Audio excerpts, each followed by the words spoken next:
పోలి స్వర్గమునకు వెళ్ళిన కథ. పవిత్రమైన కార్తీక మాస వ్రతం 30 రోజులు పూర్తయ్యాక మార్గశిర శుద్ధ పాడ్యమి నాడు చాకలి పోలి స్వర్గానికి వెళ్ళిందంట. ఆమె జ్ఞాపక చిహ్నంగా స్త్రీ పురుషులందరూ ఆనాడు ఈ ఉత్సవం చేసి నదిలో దీపాలు వదిలి తమ కార్తీక వ్రతం పూర్తయినట్లు భావించి సంతోషిస్తారు. ఇది ప్రతి సంవత్సరం సాగుతూ ఉండే సంప్రదాయం. చాకలి పోలి స్వర్గానికి పోవడానికి ఒక కథ ఉంది. పూర్వం రాజమ్మ అనే చాకలి ఉండేది. ఆవిడకు 7 కొడుకులు. వారందరికీ వివాహాలు అయినాయి.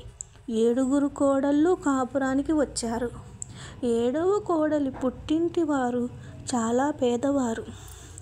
ఆమె సద్గుణాలు అందచందాలు చూసి 7వ కొడుకు వరించి పట్టుపట్టడం వల్ల ఈ పెళ్లి జరిగింది. అత్తగారికి తోటి కోడలికి ఆ 7వ కోడలంటే చిన్నచూపు ఉండేది. ఇంట్లో పని అంతా ఆమెకే అప్పగించి తాము మహారాణుల్లా కూర్చునేవారు. ఏ ఉత్సవాల్లోనూ వేడుకల్లోనూ పూజల్లోనూ ఆమెను కలుపుకునేవారు కాదు. ఇలా ఉండగా పవిత్రమైన కార్తీక మాసం వచ్చింది. అత్తగారు 6 కోడళ్ళు పెద్ద ఆడంబరంగా తెల్లవారుజామునే నదీ స్నానానికి వెళ్ళి పూజలు దాన ధర్మాలు చేసి నేనింత చేశానని చెప్పుకుంటూ ఉండేవారు. పాపం 7వ కోడల్ని నదీ స్నానానికి రానియ్యక ఇంటిలో పనులు చేయమనేవారు.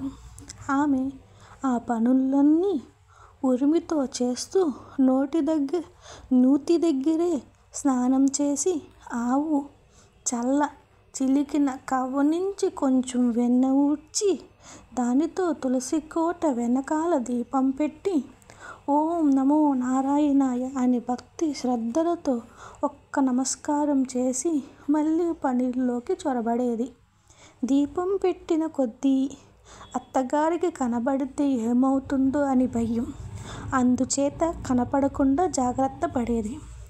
కార్తీక మాసం 30 రోజులు ఇలా గడిచాయి.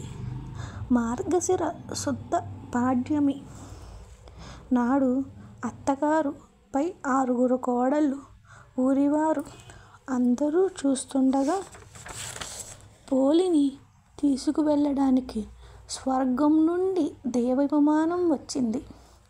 దేవదూతలు పోలిని విమానంలోకి ఆహ్వానించారు. పోలి చాకలి దానిలా కాక దివ్య వస్త్రాభరణాలతో దేవతా స్త్రీలా మెరిసిపోతూ విమానం ఎక్కడానికి వచ్చింది.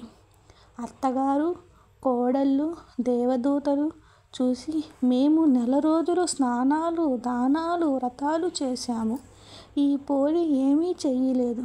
దీనికంతటి మంచి గతి ఏమిటి అని అన్నీ చేసిన మాకు ఏమీ లేకపోవడం ఏమిటి అని ప్రశ్నించారు. దానికి వారు ఈ పోలి భక్తి శ్రద్ధలతో మనసులో కార్తీక దామోదరుని నిలుపుకుని వీలైనంతలో ఆవు వెన్నతో దీపం పెట్టి మొక్కింది. ఆమె భక్తికి నారాయణుడు సంతోషించి విమానం పంపించాడు. మీరు ఆడంబరం కోసం ఒకరిని చూసి మెచ్చుకోవాలని అభిప్రాయంతో స్నానదానాదులు చేశారు. అందుచేత మీరు చేసిన దానికి ఫలితం అంతంత మాత్రమే అన్నారు. పోలి దేవతలతో సహా విమానం ఎక్కి స్వర్గానికి వెళ్ళిపోయింది.